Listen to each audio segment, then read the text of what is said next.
Laptop turned on. Yep. This meeting is being recorded. We all have great computer terminals that are hooked into the town server. I'm not sure how to get to the town server. We even need to are the minutes, I mean, is the agenda online or do I have to go to an email? What's the deal here? Is Yeah, it should have been emailed. there like a folder where I can get, I guess like the town website, right? Yep, you would go to the town website, you can click on the meeting, which thanks to Abby, does Okay. have a beginning and end times. All right. Get on that agenda. Abby says they were printed in mail too.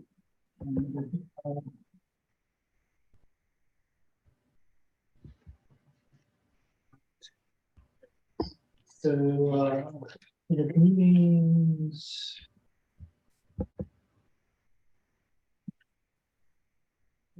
So, rules and ordinances, 537. Thank you for updating that. So click on it, read more, and all the agenda documents. There you go. COC meeting packet. Great. I'm sorry if I'm so amazed by this, but I'm still getting the email.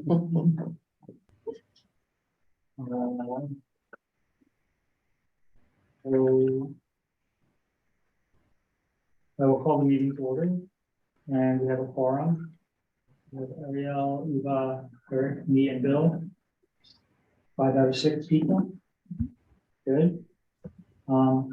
First thing on the agenda, member comments and concerns, aside from my comments and concerns about the organization of the meeting.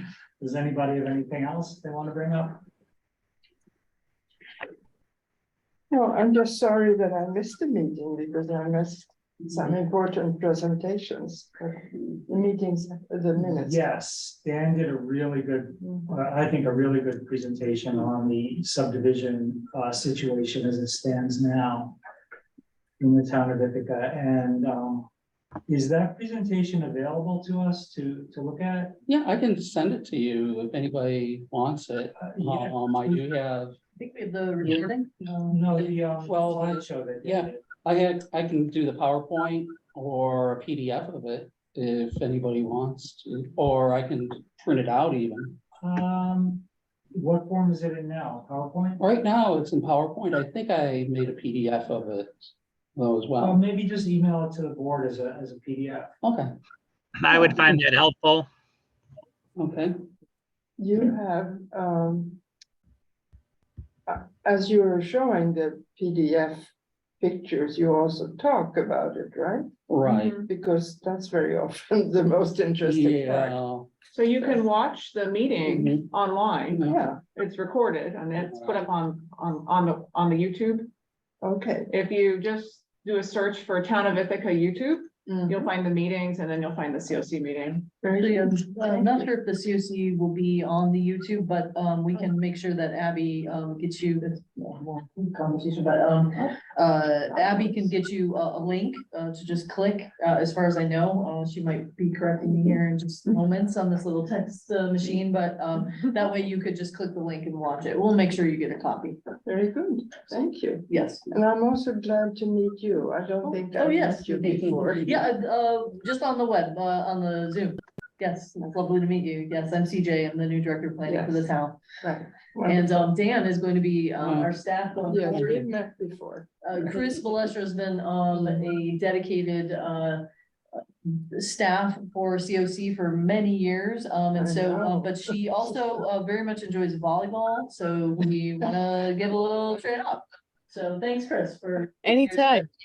I enjoy She's- volleyball, especially when it's not raining. Yeah, thanks everybody for getting here. My rings, Nice to meet you. just when I was getting ready to get in my car, so. So the minutes, thing to do. Yeah. Again, my computer.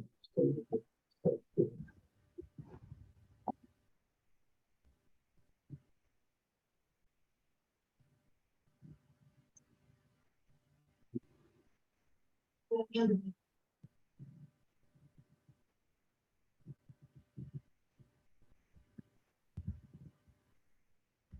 review the minutes from, last week, even though you tried a comment out of place for Yeah. apostrophe. It's just a typo correction. Like.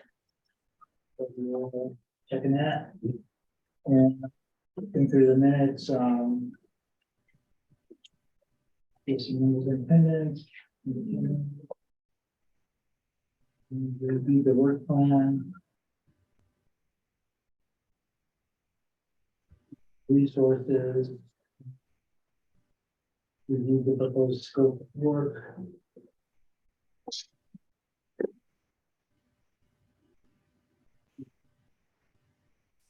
Does anybody have any comments, additions, or revisions to the minutes?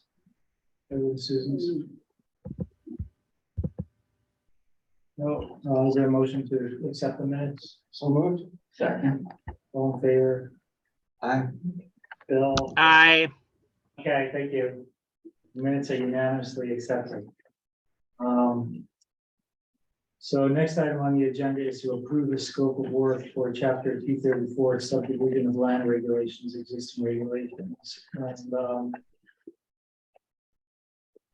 CJ, can you just lead us on that? I'm unsure if we're supposed to go to the E code 360 to look at the chapter, or is review the scope of work document? Oh, apologies. In fact, Abby had pointed out to me as well that we hadn't included the scope of work in this packet. We had included in the May 10th packet.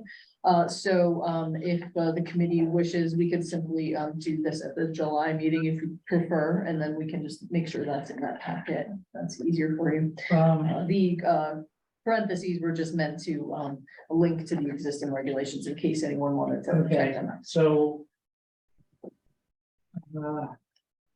So are there any changes made to the May 10th draft? We just have one proposed change. It was a kind of a hanging Chad comment that Susan actually picked up on.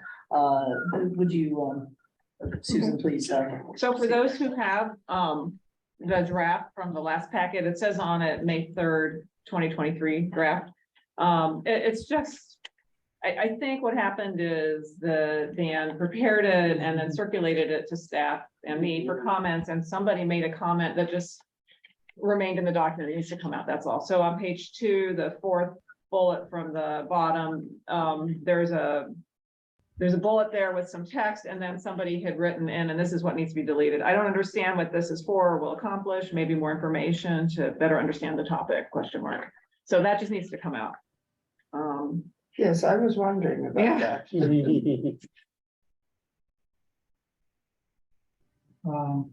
The scope of work, I'm looking at it now, and the meeting from last time. This doesn't say it's the scope of work. No, What you're talking about is the amendments to town code, etc. yeah, it doesn't, it's not titled scope of work, you're right. But this That's is what is. That's what we're talking about. So if you reviewed it, The file was called scope of work. Okay, Okay, so I feel like.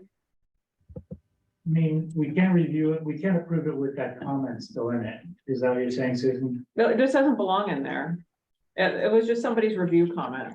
I don't know if there was a change to that bullet or whether Danny I'm felt looking that for that what wording page? was Haven't fine. changed it. It's page 2, the 4th bullet from the bottom. The bullet says required alternatives to frontage development along collector and arterial roads in rural agricultural areas. And then there's there's Oh, two right, sentence right. comment that somebody Yeah, made yeah. on that bullet. Yeah, mine doesn't show up as a comment. It No. shows up as a, It's just Part of text, the text. right? But I know, because I was involved in an earlier draft of this, I know that's where that came from. well. On the agenda tonight, we have, 2 items. One is to approve this, and the other is to review the technical memorandum. I feel like, despite the fact that it wasn't in the packet, we can all have access to it now on the town's website from the meeting last month. And I think we could work through it. Is there any procedural reason why we can't, Susan? No, Okay, no, I think at the last meeting, the decision was just made. All right, everybody, take a look at this and then we'll vote on approving it at the next meeting. okay. So, let's take a look at it and see if we can, if we feel good about approving it. I mean, I think we all read through it at the last meeting, we talked through it, the first subdivision regulations were in 1955. And we had the presentation about the shortcomings of different kinds of streets.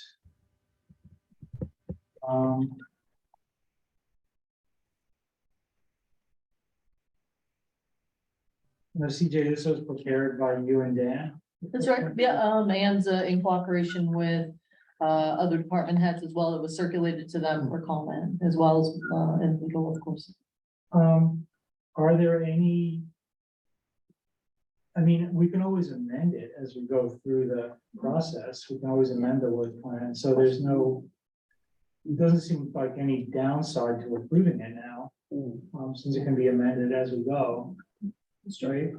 I would move it, at least so we can discuss whether we're gonna approve it. Okay, Eric moves the discussion of approval. Is there a second? Yes, I'll second that. Okay, so what do people think about this, Eric? I think it's great because I think in the past, we haven't even had the benefit of a scope. Before we went into discussion of anything, that we just kind of said, hey, we need to do this, and we just plowed through. This is wonderful to have it nice and laid out, and of course, as Rob said, it's not set in stone. But we could always decide to go down another path with any item, so thank you for preparing this. Yeah, it was a group effort. Eva? I have a comment that I've had before. And that is, instead of bullets, where you have to say the fourth bullet from the bottom of the page, it would be better to have either numbers or letters for each bullet. And then you could say section 2, bullet C, and then it's easier for everybody to find it. Sure. We've actually taken that to heart also and intend to include line numbers on at least the initial drafts. So it'd be easy to go. So outline, Thank you. do an outline format Well- without, I mean, the numbering. Well, it'll be an outline format, but it's also, we're looking at kind of like legal style. If you take a look at a transcript from a trial, anything like that, you're going to see line numbers down the left side of the page. So looking at something like that, so you don't have the whole, okay, it's page 34 if it's printed, but it's actually page 36 on the PDF, and you know, it's section 272-301.4, which I know everything, whenever when we reviewed the new neighborhood code, people would refer to page numbers and not necessarily the section of the code. So we're thinking it might be a little bit easier if we have the page numbers and here's the line number. So you see like line number 42 on page 16, something like that. So it's the same for everybody. I'm not against line numbers. I guess they come out automatically in Microsoft Word if you enable that. Yeah. feature. See if I can style them in a way where they're not that obvious, but it seems like a way to sort of resolve the whole PDF page X, printed page Y kind of situation. But what about the idea of outline numbering instead of like just bullet, have like A, B, C, D?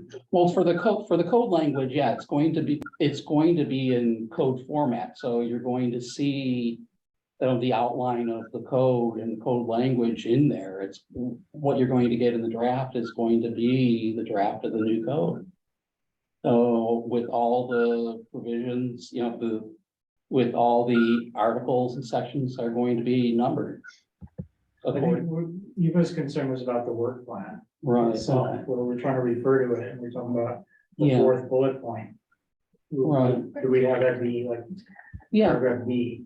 We could amend if you wish and bring it back I next think month. it's a good comment, and I think it would make it easier. And especially for items that one wants to discuss. Yeah. Absolutely, we appreciate that. There are a lot of bullets here. Right. Would Be helpful. Okay. Yeah, you can vote on You it can vote now. on it. That's just And an just- administrative. Right, and it'll just make that change. Understood. And so when you circulate the final Yeah. approved, it'll have that change. Excellent, thank you. So we're voting on it subject to that change. And the line, and Dan, was it, what you would add line numbers also to this document or just to the code? We could add it to this document. Okay, that's no problem. I have a Anything else? question. Yes, I'm just assuming that you guys aren't working off the. You have a different system to keep all the work breakdown structure and everything else, and you're not just using the PDF as your main project management template. No. No, we Okay. use this system called Planet, so it's kind of like a Microsoft project and that allows you to, well, I won't bring it up here because it's very, it's kind of voluminous, but yeah. Alright, It assigns different dates, it assigns tasks, Awesome. all the way through to the adoption date, so it's a little. Complex for getting on a single page, but if you are interested, we certainly could plan to show that next month if you'd like to. so looking at the work plan, any other comments? Is there anything that it doesn't cover?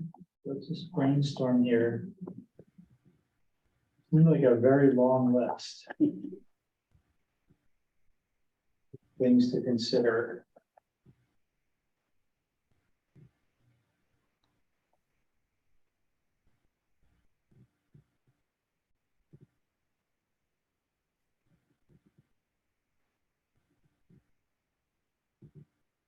You know, I really think it covers anything that I could possibly think of, things that I don't even know were issues, but obviously are relevant. I mean, I think it's very thorough. But sometimes, even if it seems totally complete with nothing missing, as you start talking about it, you think of other things, and it would be okay to add them then, right? Okay. Yeah, it's not intended to be an all-inclusive list right now, so.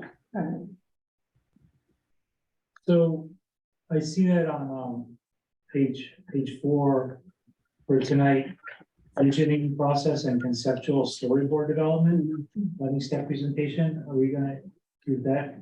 Gonna be happening tonight? That's would be part of item 4 on the agenda. So Can I next say item. that?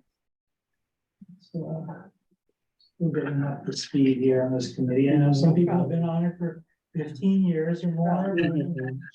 A second meeting here. Getting up No to problem. speed. Okay, It's not as hard as EVA. You can do this. yeah, okay. Thank you for I your- have great confidence in here.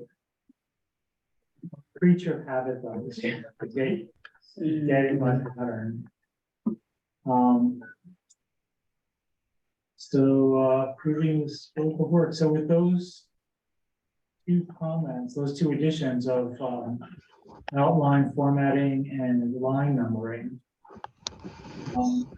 Is there a motion to approve? Well, you have a motion and you have a second. Oh, I thought the Eric? motion was to discuss. Discuss approve, right. Okay, okay, Yeah, I think that it was Okay, the but- approval and that's what gets the discussion. okay. So as long as those amendments are friendly, which I think they both said they were, you can just vote. Okay, all in favor of approving the work plan?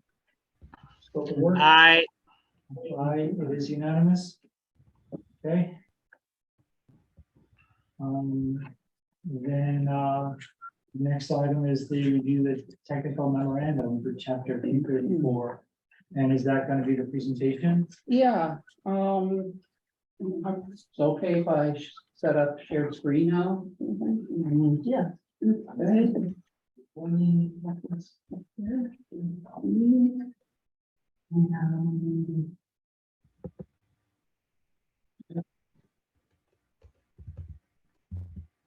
And, you know, it's like this, the muscle memory isn't there yet, so eventually it's going to get there. And, okay, now I'm going to give you kind of a fair warning, is that compared to last month, the sequel's going to seem like Godfather 3. I mean, it's not going to be. At first I was thinking that we're going, you know, hey, I can do a presentation on all these great techniques that communities are doing, all these great practices that you're starting to see in subdivision codes and regulations and so on, but I mean, we're limited to 90 minutes here with COC, so you know, probably risk going, you know, a few hours over and, you know, just as much as you want to get home, I want to get home too. So we thought that this is really a supplement to the technical memo. It's just an overview of what subdivision codes do, how they're laid out. So I'm not going to get into a lot of the fine grained detail about project deadlines and shot clocks and, you know, provisions in New York State town law. This is just more of a, again, a subdivision 101 kind of presentation to cover sort of the basics. You're probably all familiar with zoning. So let's talk about how do subdivision regulations work, and start off with, there's really, let me see if I can minimize this little guy over here. Yeah. And tuck it up out of the way. And there's really, you know, there's two main parts to the subdivision code. You're going to see design standards in an entitlement process. Oh, this is actually a page from one of those, like the federal government 1935, 36 kind of document from about how to design good communities. At the time, you know, this was kind of like a typical subdivision from the 1880s, 1890s, where they just would cut an indiscriminate grid across the land. Nothing wrong with grids, but we have these little awkward lots. It can be an issue. And then what's considered a good subdivision, where you sort of adjust the streets to the situation that you have, the topography, shape of the lot, so on. But, and then you have the entitlement process. That's the whole thing about you know, review, approval, any of the agreements that come after and so on. So talk about the design standards first, and we'll talk, you know, you're getting into all, you know, different subdivision forms. There might be, you know, separate set of regulations for conventional subdivision, which would be, there's, you know, development in Northeast Ithaca, where here's streets, here's lots, you know, nothing really special about it. And then there's going to be conservation development, where you can have lots that are smaller than the normal minimum in the zoning code, but for the underlying district, but you know, you have to have the rest of the space in kind of conservation area, open space, and criteria for open space and so on. There's other types of subdivision forms that you'll see sometimes in the subdivision regulations. We have T&D, which is covered by the new neighborhood code. A rural hamlet or a compound, which might be, you know, a rural area, a very small rural cluster, and some other types. So then we get into street layout and access. These images are from the new neighborhood code, and they kind of illustrate concepts like, you know, how long is the side of a block? What's the perimeter of a block? How long is it? Where do you have connections to neighboring properties? How do you have, like, provide for temporary turnarounds where you might have a future connection? Or, you know, the shape of cul-de-sacs where you absolutely have to have them. If a block is so long, you provide a walkway through it. That's something that we actually have now, but and there's a couple of walkways in town, so maybe, you know, we were a little bit ahead of our time in having that. Or when you measure, you know, the perimeter of a block, you don't include land that is used for parks, open space, and so on. Those are just a few of the things you'll find in design. This isn't all encompassing, but just to kind of give you an example what the graphics are. And we have lot shape and layout. There's things like, you know, don't stack flag lots behind each other. You might have lot shape regulations, something where lot size, or at least lot shape has to have a, width to depth ratio of 1 to 3, or there's calculations to determine the simplicity of a lot shape. Here's a couple from the neighborhood code where, and these are kind of typical for, current subdivision codes where you have side lot lines that are perpendicular to the street, that rear lot lines will line up. And that way you can have 2 tiers of lots when the time comes. Or for livability, that you don't arrange lots in a way where you have the front of a house facing the back of another house. This is also a bad situation because it's a dual frontage lot where you don't really have a true backyard because the lot faces 2 streets, not a corner side, but really, 2 front yards and kind of a lower backyard that faces the other street. A lot of codes either, will prohibit it, but allow it under very limited circumstances. Like if the lot backs onto a very busy arterial street where you're really not going to see access off of that street. Oh, I'm getting into more design standards, talk about street types and design. This is again from the new neighborhood code. This is an illustration of what the new neighborhood calls a yield street. And look at the boundaries, that's defines the right of way. And then we have, the sidewalk, the planting areas or the tree lawns, and the roadway. And these are all different components in for what's considered a street. A street is not just the roadway. And the code has requirements for how wide the street has to be, what kind of curves it has to have, in what context, how wide the tree lawns are, how wide sidewalks are, or even if, in cases of certain suburban codes or rural codes, whether you even have sidewalks or not, or just have them on one side of the street. But over here we say, 1 + 2, sidewalk plus planting plus roadway plus planting plus sidewalk. The total width of all of these has to be less than or equal to what the maximum right of way width is. So we have a right of way with a maximum that says, you can only be this wide, so wide for a street. See, Dana, one thing that you wanted me to mention too, I'll pop back to that, is the idea that a right of way, again, it includes the sidewalks and the tree lawn. Right now, a lot of the streets in town, we don't have tree lawns, we don't have sidewalks. It's the road, the shoulder, then you might have a ditch on either side. We tend to think of the right of way as either just the street surface or the street surface and the ditch. But in communities that do have sidewalks, the right of way is wide enough to accommodate the sidewalks and what's dedicated to the public or what's dedicated to the town, city, whatever, would include the sidewalk. Sometimes an area that extends beyond the sidewalk for utility lines.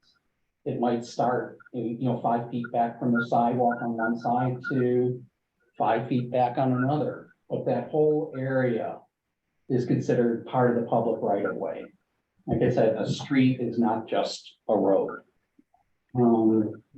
Then we also talk about, again, this is from the new neighborhood code, get into, some more fine-grained details about a street. With these graphics, we're looking at different types of tree lawn. Do we have a regular tree lawn here? Or are we looking at a swale type tree lawn with a gutter curve over here for certain situations?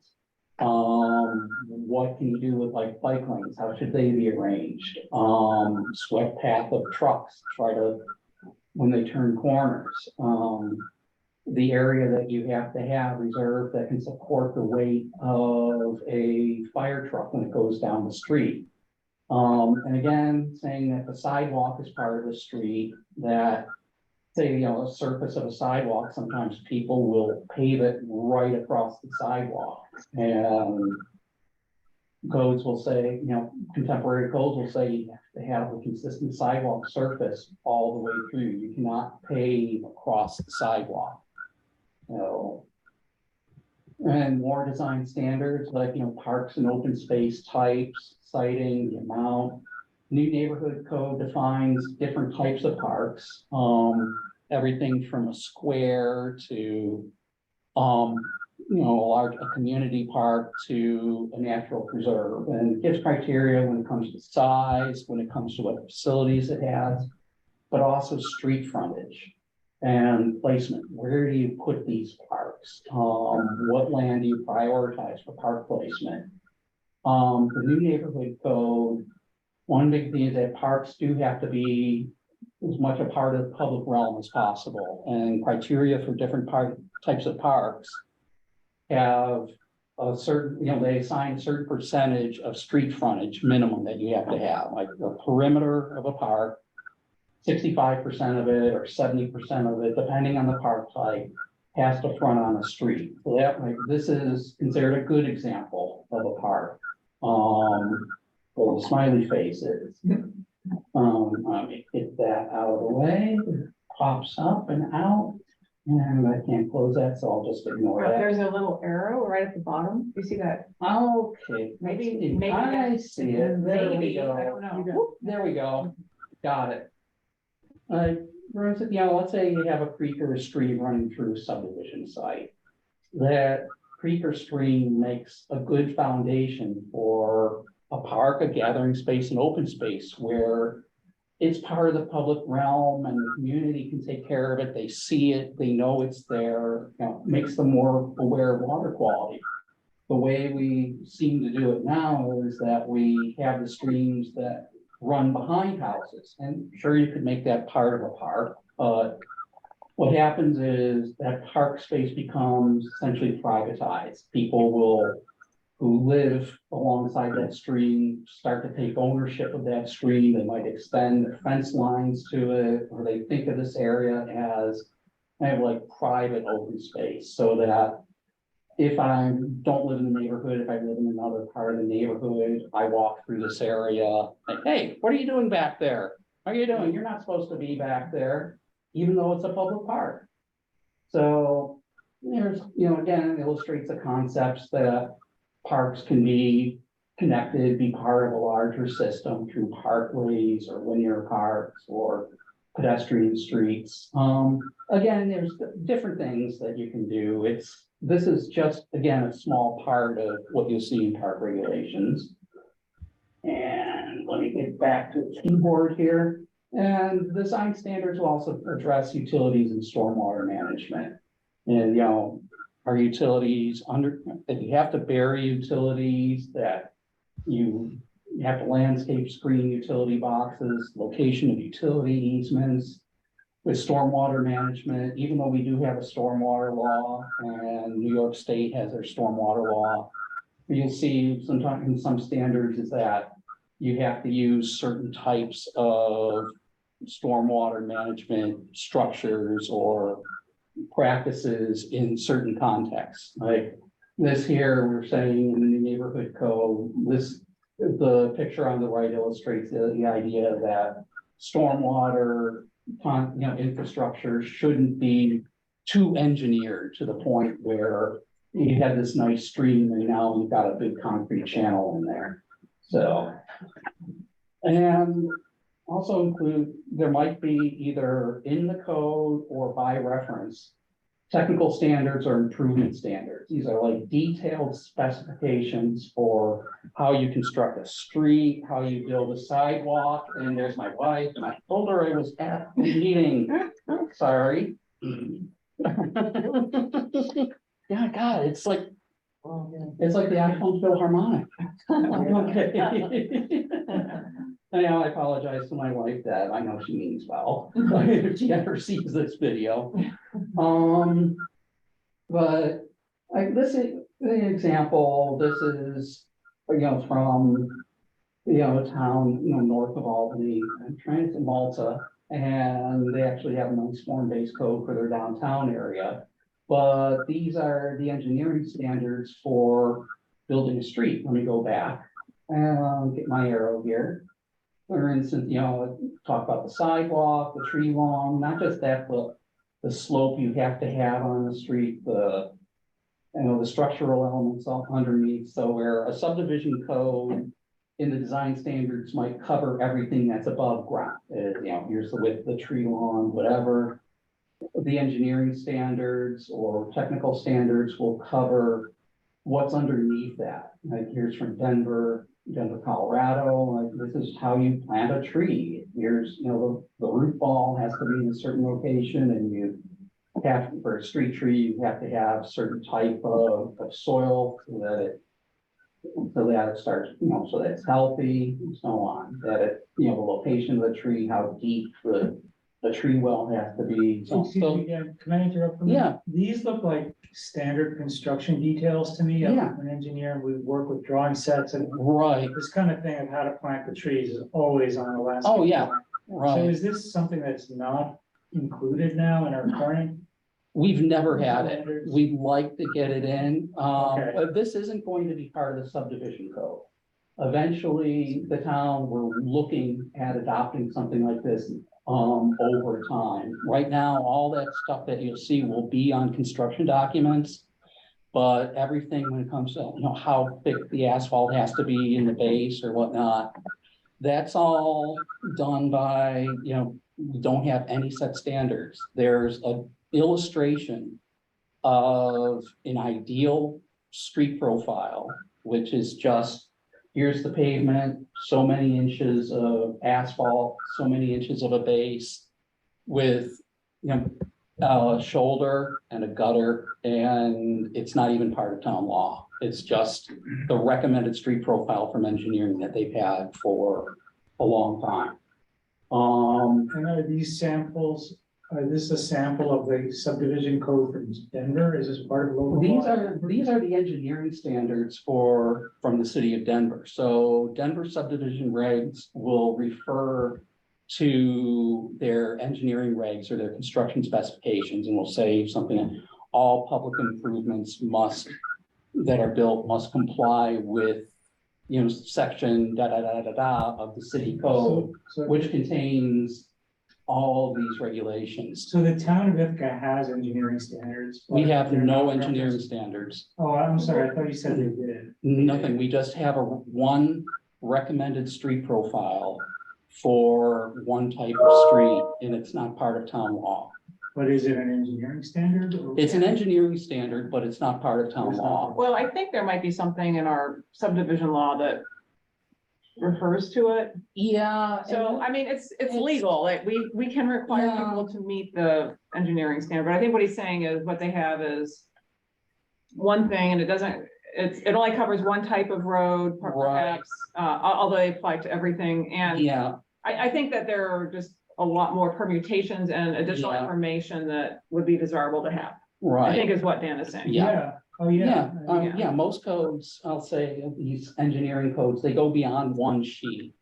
They might be a couple of hundred pages. They get into sidewalks, they get into curb cuts, they get into all kinds of details. And right now, a lot of what that's negotiated with the engineering department and public works. Mhm. Granted, it does have to meet certain structural standards and so on, but we don't have the standards that are there. And it does have, according to engineering, they have to look at the calculations and say, okay, is this what they're proposing going to support a fire truck or garbage trucks or whatever? And they have to run the numbers to make sure everything does. We don't have anything with any kind of detail.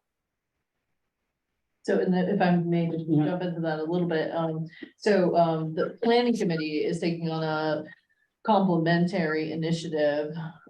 So as part of, so we're part of a group of 10 municipalities in Tompkins County that are undertaking Safe Streets for All initiative.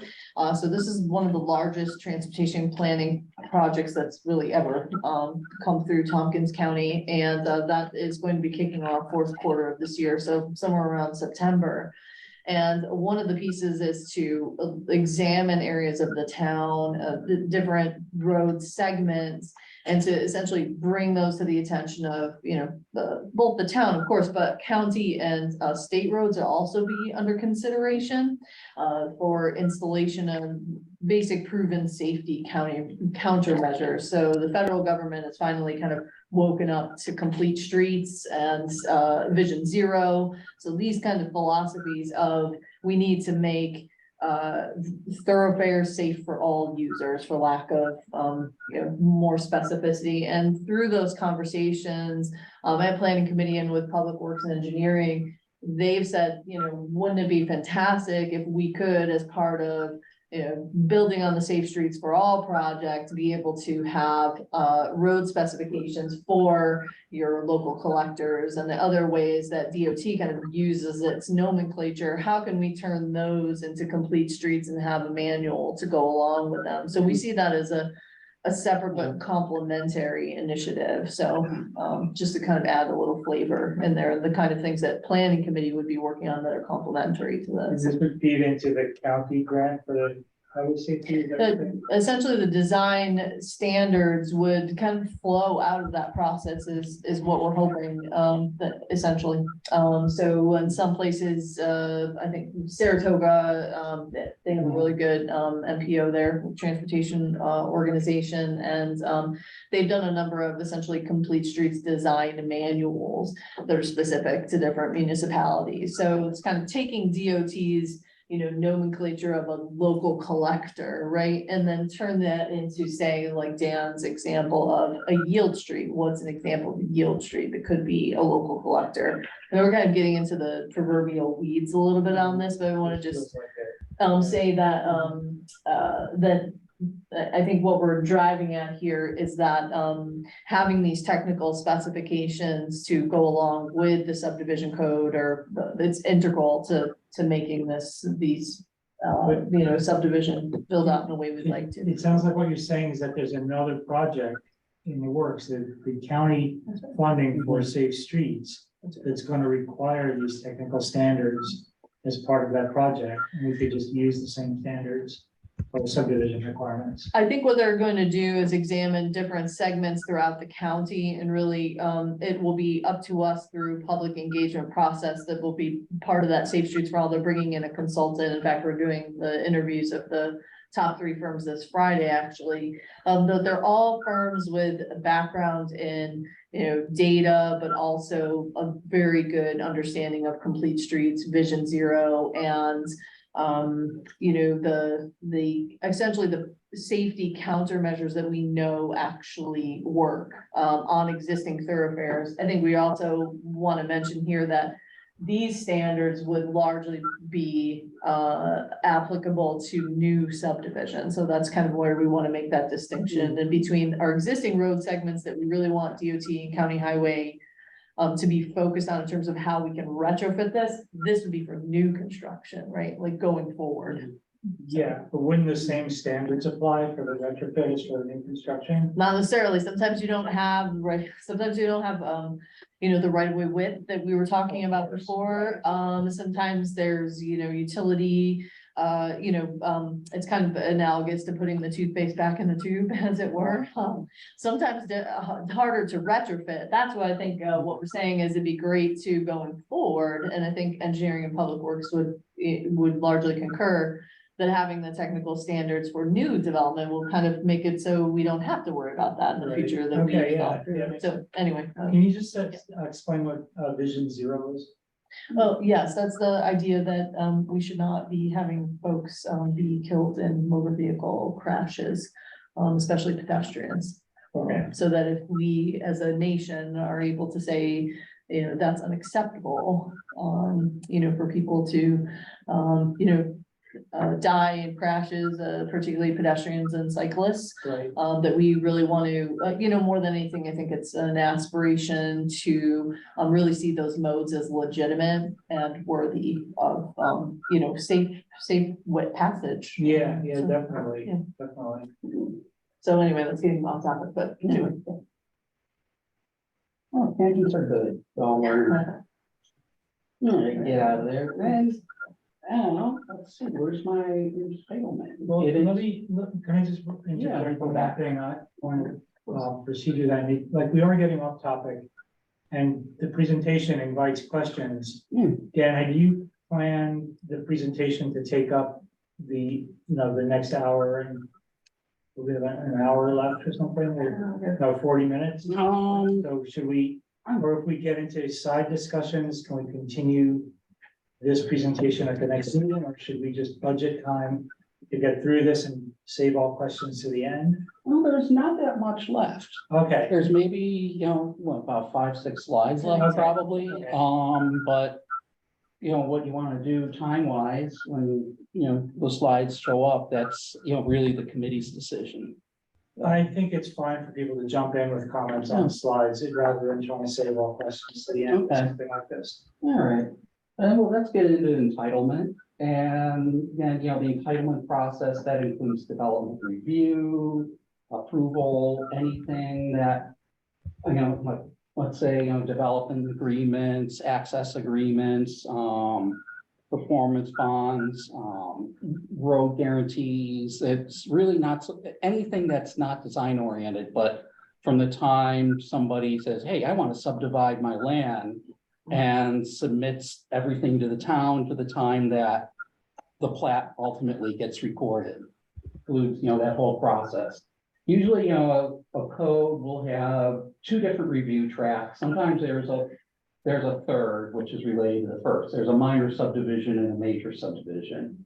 Minor subdivision might also include like an exempt subdivision or administrative subdivision, where it's something that staff could easily do, like a lot, realigning the boundary between 2 lots. Some communities, minor subdivision, what's considered a minor subdivision varies from place to place. Some communities will say it's, 2 lots without any new infrastructure. Some will say it's 4 lots without any new infrastructure. Some will require minor subdivisions to have public review. Others will say certain things are staff review, but the whole idea is kind of distinguish between projects that really don't have much of an impact and those that will really affect the community as a whole, that involve new roads, new roads, new parks, extensive seeker review that goes just beyond filling out a short form, anything like that. I immediately have another question. Okay, I'm not sure I understand the difference between entitlement and design. okay. Design is just, how is a subdivision, how we're going to lay everything out. Where the park's going to go, where the road's going to go, where the lot lines and so on. But not how the trees are going to be planted. And how the trees are Okay, so going it to be includes planted. everything from Yeah, where the roads are to the details of the tree. right, the So then tree, what's entitlement? right. Entitlement is the approval process, everything that's involved. So when developers, even though planners, we don't really talk about entitlements, we talk about development review. A developer will talk about entitlements, that is, that they've got all the permissions from a community to go forward on a project. I see. So this is sort of, we have entitlement here because really it's the process, not just of reviewing, but granting permission for a project to go forward. Okay, So it's a little bit more than just say review approval, but then, we'll have a major subdivision. These are projects that might have more lots. They usually involve road construction in New York State, more detail when it comes to environmental review. There's going to be criteria, again, for what's a major subdivision versus what's a minor subdivision. But major subdivisions, it's not staff review. Staff will, when the application comes through, yes, staff will review to make sure everything's complete. But ultimately, it's the planning board that will review and approve a subdivision, the major subdivision.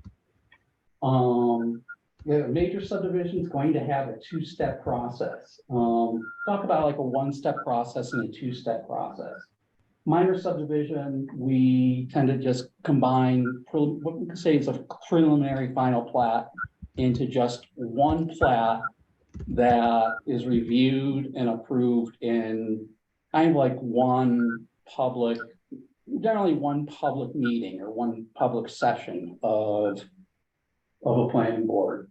A preliminary plat is the first stage where this is more of a conceptual subdivision plan where, you know, you'll see, you know, there's detailed dimensions and there's locations of utilities and so on, but after the preliminary plat is approved, sometimes a preliminary plat will come with a phasing plan. And if you have an area that will ultimately be developed as part of a larger subdivision, and the phases will be approved in different individual preliminary plats, that's when you have the phasing plan, present that at that stage.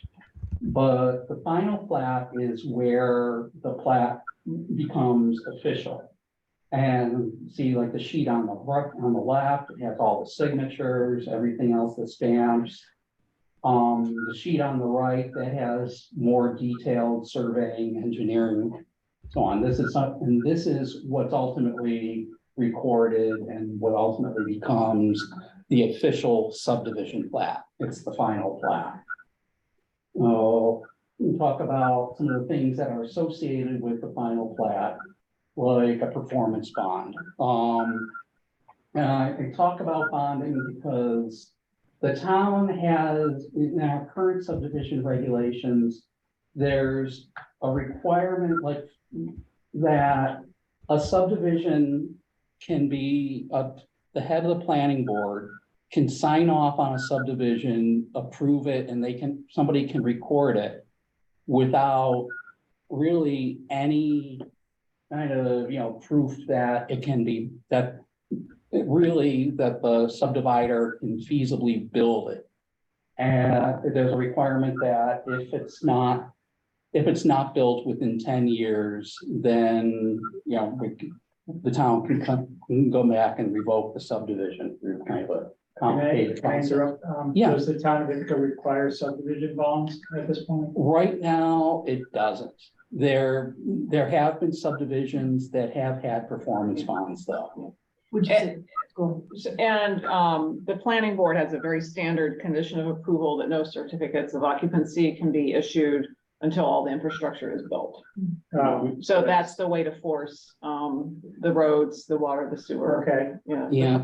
Is that as good And, as- you know, and conveyance to the town of anything that's being dedicated. I mean, they built them in, but they're not in this code.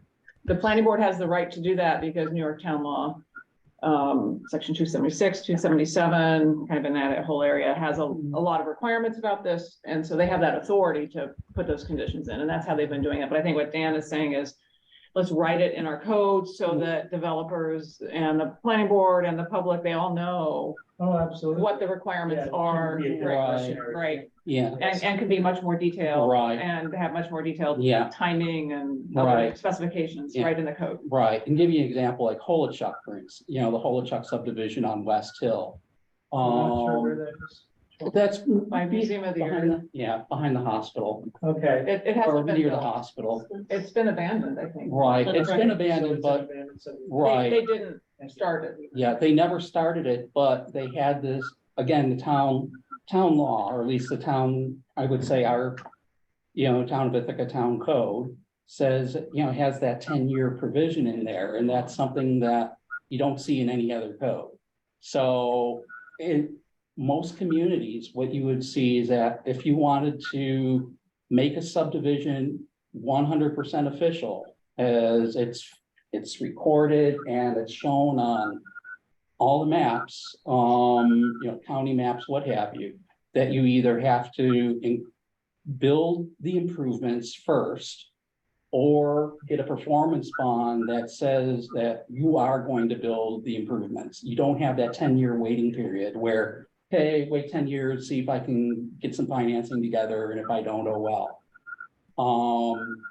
So that land isn't held up for 10 years, or actually, you know, after 10 years, who knows? You know, the town might not even move to vacate it. As I understand it, the town approval process for subdivision now requires completion within 10 years or the. No, I think it's not completion. Is it? I don't even know if it's I completion think or it just that just- there's that I think work within- starts. If it, I think Is it's, that in the subdivision or is that in zoning? I think it's in subdivision. Zoning That's something 10 different. years. No, I know, but Variances expire. they're, right, there's the expiration things. I think it is in subdivision. Yeah, let me, Yeah, it is. Yeah. It's section 39. It's,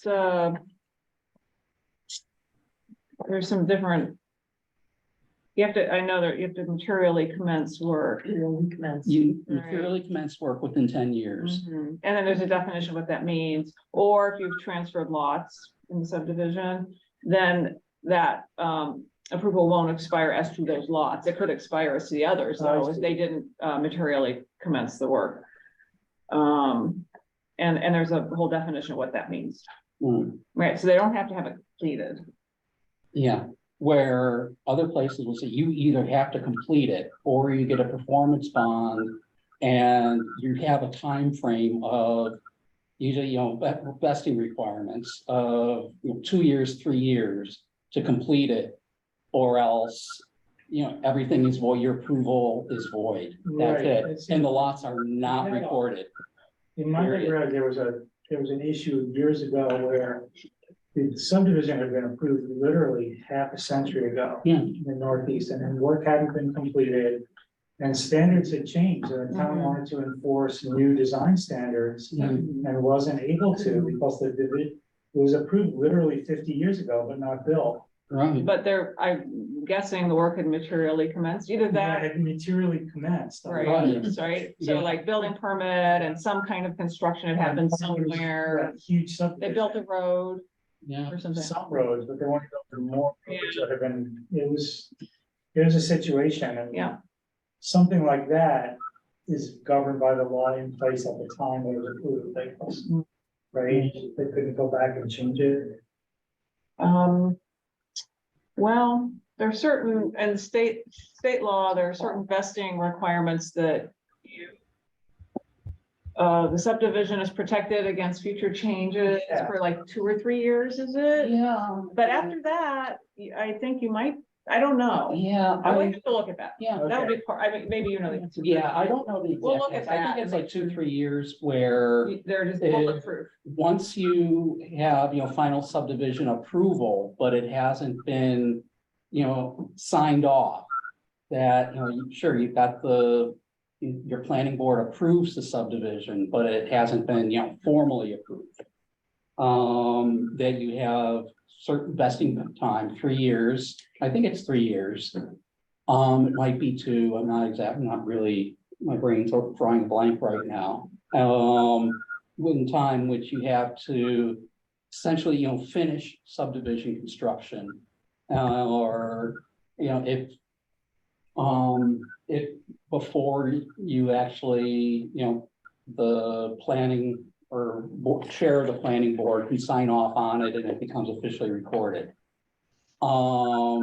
Otherwise, you can get a performance bond and have it signed off, recorded, but the performance bond, what that allows you to do, the town to do, is that if a developer comes in and says, okay, I'm not going to build everything yet, but here's my bond, so it's, proof that, a bonding authority says that I have the money, I have the credit and the ability to build this subdivision, and the town will, or at least the chair of the planning board will sign off on it and the subdivision can be recorded. However, if it's not finished within a certain period of time, that subdivision, if all the improvements aren't finished, the town can cash in on that, go to the bond issuing agents or cash in on the performance bond and use the money from the bond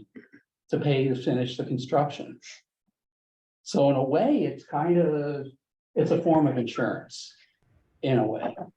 So is a restriction where they can't get any certificate of occupancy before the infrastructure is finished, is that considered a bond? No, it's not. It's not financial surety. Okay. And one thing is that it's to prevent subdivisions from being abandoned, that you have a half-finished subdivision and it sure. sits that way for 15, 20 years. Or the whole thing with, materially commencing work and then, hey, I started work, and it becomes live, and as long as you go back every so often and dig a little bit more, that subdivision is still active Right, that's. under our existing law. Yes. okay. So That this makes is, sense. right, this is what communities did before the Great Depression and left thousands of, literally millions of vacant lots throughout the United States. After the Great Depression, the performance bond concept came about. Only, and this is something that, a concept that was invented in the 30s. And literally, it really was. So, yeah, it's, so, yeah, it's, like CJ said, it's taking some time to get here, but. It is, so, it's town law, section 265-A. Exemption of lots shown on approved subdivision plans that, because we have,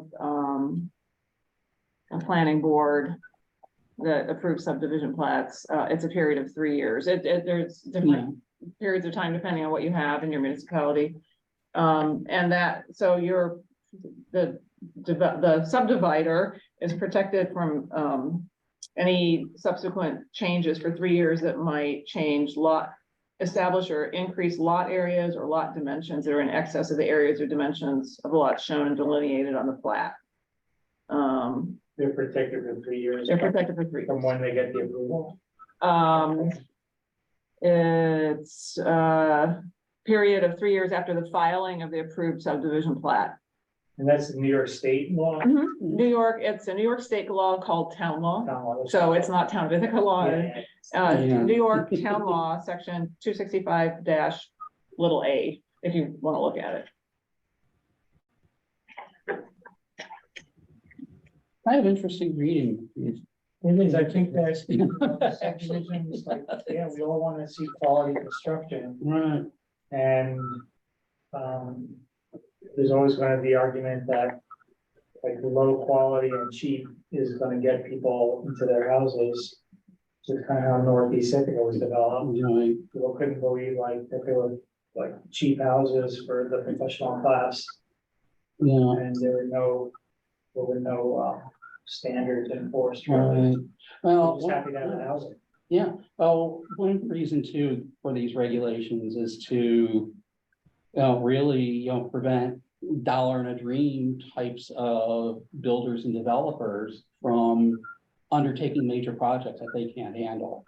When you don't have these types of checks in place, that, it's like, what's to stop somebody from, who pretty much has $5 in their bank account, yet they have 20 acres of land, from saying, okay, I want to do a subdivision and here's the plat and everything else, and they go through the process, but they have absolutely no way of building it.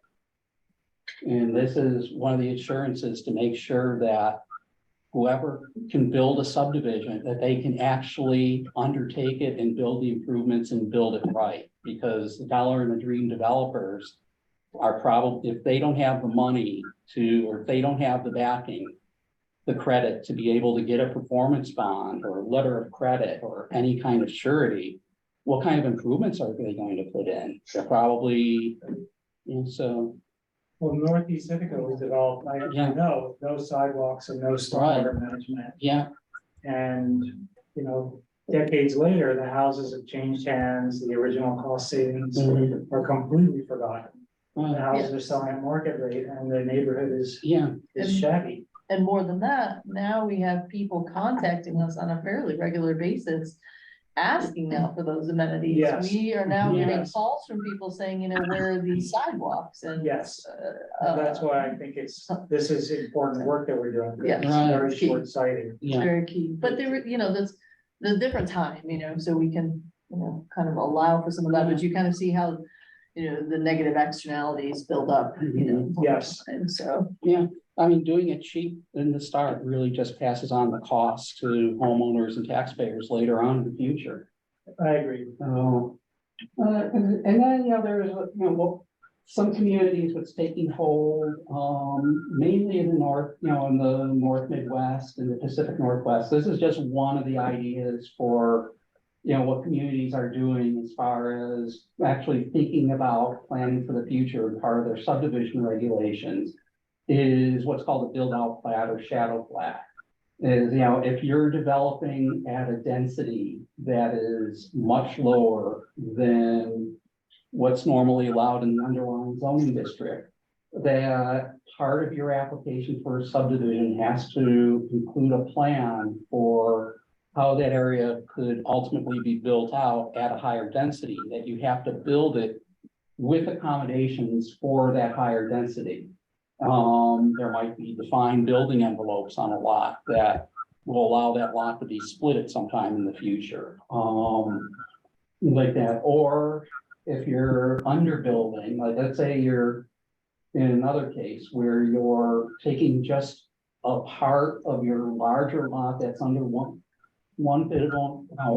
ownership, and you're just building on, let's say, a quarter of it, that you have to provide a conceptual plan for how the rest of conceptual but buildable realistic plan for how the rest of it is going to be built. And again, this avoids either land that's going to be underdeveloped in the future where you have a lot of utilities that serve what are going to be like 1 acre lots that could have been developed at 15,000 square feet, or the whole idea of incremental development where you have a larger landowner that comes in and cuts off 10 lots here and says, well, I don't know what I'm going to do with the rest of it, but things are going to change. And then 10 years later comes in with different concepts. So we have these areas that are developed without really any kind of coherent planning or any thought as to like utilities, looping water lines, so on.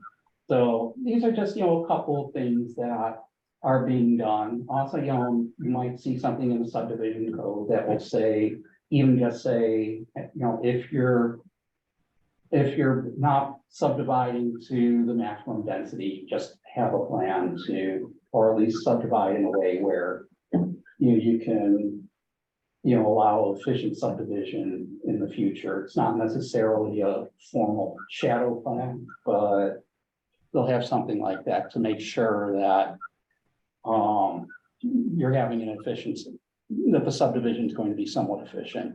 So the utilities would be built out for the maximum possible, no, Not yet. plan for that. Not yet, but you have to consider, okay, that, So you'd want to like plan for an effective Right. retrofit later if you were to Right. get to maximum density. exactly. Okay. And also consider things like, the Public Works Department wants to have looping water lines. Yeah. But if you have a cul-de-sac and let's say, term, it ends at the property line and there's a possibility of extending it in the future, but guy comes back and says, I'm just gonna leave that a cul-de-sac and I'm gonna build something else over here instead. Well, there goes your looping water line. So, and there goes your possible, future neighborhood street that would connect to land further back. So would that include like traffic patterning for the, I don't know, like, I'm assuming if we're trying to go for complete streets and everything else, how would that work with car flow and stuff? Because I'm assuming if you had smaller density and then you went up in density, the streets would need to change. That's something I still have to think about. I think, a lot I'm gonna do is like, one of the things I told CJ I have to do is like make the map to see just what are the underutilized properties in the area, what has been Really cool. I like that. subdivided and not really built out to the potential that they could have been built out to, or adjacent properties that might be held under the same owner, situations like that, where something like this would, like that would warrant a situation like this. But you might have like a 3 acre lot where instead of having the incremental cuts, like, I'm gonna cut off a piece for my grandson, and oh, I gotta put a flag lot in the back because, you know, I got my aunt who's elderly and she wants to have a house here, and oh, then I took half of this guy's property next door, and I wanna do a little piece over there, and they're doing it all 2, 3, 4 years apart, and then you end up with the kind of awkward subdivision patterns that you see along Cottington Road, the weird triangular shaped lots and the flag lots and all those things. Right, So, like on Mecklenburg Road, where Yeah. all the street frontage is chopped up, but then there's these big lots. in the back. right, exactly. Yeah, and you'll see subdivision codes now that will say, you know, a lot that fronts an arterial or collector street in what would be the equivalent of our ag or low density residential zone cannot have direct access from that street, so that it forces the subdivider to build a road or a driveway or an access point. Oh, no other things. And Yeah. there we go. There, and that's my one little cute, you know, kind of a little bit of humor. Like I said, it's Godfather 3, so, hey, that's it, so. So if you want me to go back to any of the previous slides, So or, does this complement the technical memo that we have here? yes, it does. It's a complement to it? Mhm. There's a lot to take in. We still haven't even really considered the material in this handout. Well, some of it is, you know, subdivision regulations complement zoning regulations, and they do a very different thing. And you know, most people, or at least lay people, the people who are here, or anybody who's involved in real estate, they know how zoning regulations work, or at least have a basic understanding.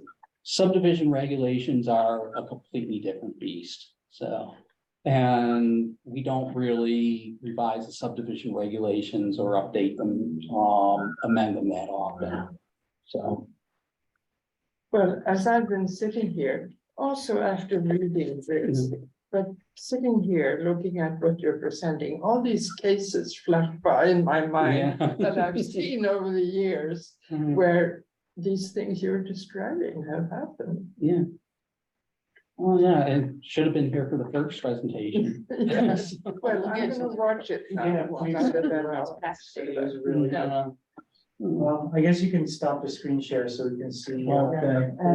Yeah. Okay, yeah, we gotta do that. So there's stop share. All right, okay, like I said, over time, my muscle memory will get to the point where I can just close it, but. There we go. Any questions from the folks on Zoom? Hopefully I haven't muted either. Oh, no. I see Nope. heads going. Okay, email me.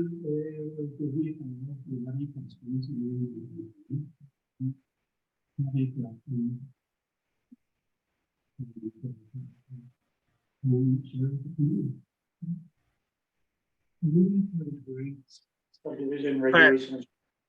It got a little soft in the room there. I couldn't hear what Dan was saying. I don't know something happened with the mic, but I didn't quite hear that last comment. I'm sorry, Bill, I wasn't really I was facing the screen when I was saying that. If you have to make note to face the owl and say, you know, if you if you have any questions or anything to add that you want to share with the committee, just, you know, email me, give me a call, let me know. Mhm. Okay, did you guys Thanks. hear that? Okay, cool. Yeah. Okay, so it's gonna be a little tough trying to give a presentation talking like this when microphone's that way, so we'll find a way to work it out at the next meeting. So as we work through this, are we gonna be working from a blank outline that's a standard subdivision template? Law template with section 8, you know, like that, or are we just gonna take the existing one and start changing things? No, it's a clean slate. Clean slate, okay. All right, we have the new neighborhood code, design regulations, and some of the subdivision regulations that we can use as a kind of guide. for this, but, this document really is going to be applied in more of a suburban rural context, everything that's outside of traditional neighborhood development. What we're thinking of is like at some time in the future, maybe incorporate the new neighborhood code, the subdivision regulations, zoning regulations into a single unified development code. But right now, because there's just a sense of urgency that, you know, the subdivision code is what we really have to be working on now. Really got to fix that. It's the biggest leak we have to plug, so let's do that, and then we'll worry about wrapping everything up into a UDC in a few years from now. Okay. So, but were you asking whether you would be preparing staff? Of course, we will be preparing the initial draft, for you to react to, but that's gonna go through an internal process. Both me and Dan are going to have a couple iterative processes. Chris Balestra and Mike Smith have also been asked to consult on this, and then it will also be distributed to code, engineering, legal, and public works for another round of review before it comes to you as an initial draft. So you're gonna get to see a fairly well, at least outlined initial draft. Yeah. So there hopefully won't be too much. Yeah, this is Coding not and- something we could do in 90-minute meeting once a No. week, Yeah. once a month. Right. I don't think so. Yeah. All right, and to give credit where credit is due, Chris started work on conceptual subdivision regulations last year. And I'm going to be working in some of the ideas that were from that document, working them into this, you know, the new code that you're going to get. I already started writing it. I'm maybe, you know, 80% of the introduction is done. So the introductory chapter. So, you know, so it's moving along. I'm gonna say, Okay, good. yeah, CJ set a deadline to complete the first draft for July 8th. So they have to, The first draft of a new rate, yeah, okay, they have that ready for her, so that we can sit down I'm and kicking it around, take a look at it. So, discussing the details. That's right. So what would be on the agenda for the next meeting then?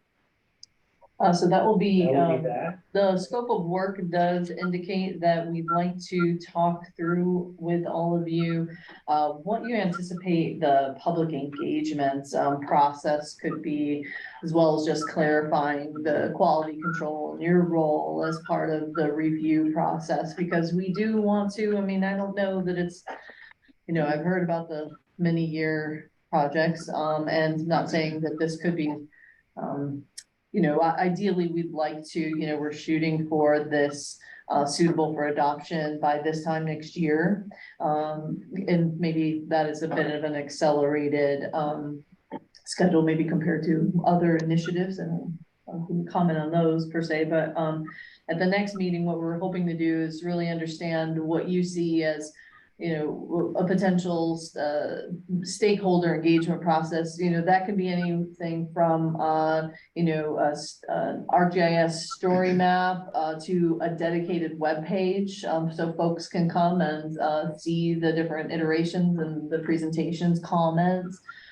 It could be a newsletter article or a press release about the project. It could be really as simple or detailed as you want, but we wanted to really understand who you saw as the stakeholders that need to be engaged in the process at some point. And then just clarify any kind of internal quality control, you know, what you see as, you know, when is it acceptable to move on from the initial draft into a revised draft, just to kind of understand that in your perspective. So that's what we have on the schedule for next month. Okay, and then the other thing was to discuss the draft minutes distribution plan. Is that on the agenda? Yes, you had mentioned, and of course we can, if you all have a chance to read the memo over the next month, we could go into some questions or do a Q&A on the memo if you'd like. So, because I know it's a lot to read in a week, so. Is this memo available as a PDF? Because it would be great to be able to zoom in on some of these pictures. which are Yeah. small, blurry. Yeah, they're cool. Yeah, oh, certainly. Yeah, it should have been in the email as a PDF. Was it an email? Yeah, Oh, okay. if there's anything that's small and blurry, I can, you know, like remake or like republish the No, it's PDF. okay. She said it's in the Yeah. email. which of Right. course I can do it as like a, higher print quality. Sometimes, Yeah. these documents will be shrunk down to, because, email might only handle 5 or 10 megabytes, so. Right. But if you need a copy with clear pictures, I can make a higher quality PDF. I'm still ramping up my level of engagement here with COC. I'm starting to Body's hone pretty in. good on that PDF. Oh, it looks, but yeah, PDF looks a lot better. Yeah, You can zoom in. I found the printout hard to read. The font is very small. And I have trouble reading things that are too tiny, but I could also go to what you sent out Okay. by email, and I can enlarge it on my own screen to read it. It's just easier to read it in a printed format. Are there any subdivision of applications pending in the town right now? Chris would know, but I think there might be like one, maybe one, minor one. I'm looking at the schedule right now. We don't have anything scheduled for the June 20 planning board meeting in relation to subdivisions. Nothing in works. There's nothing that's officially scheduled. There might be a few things that we've spoken with applicants about.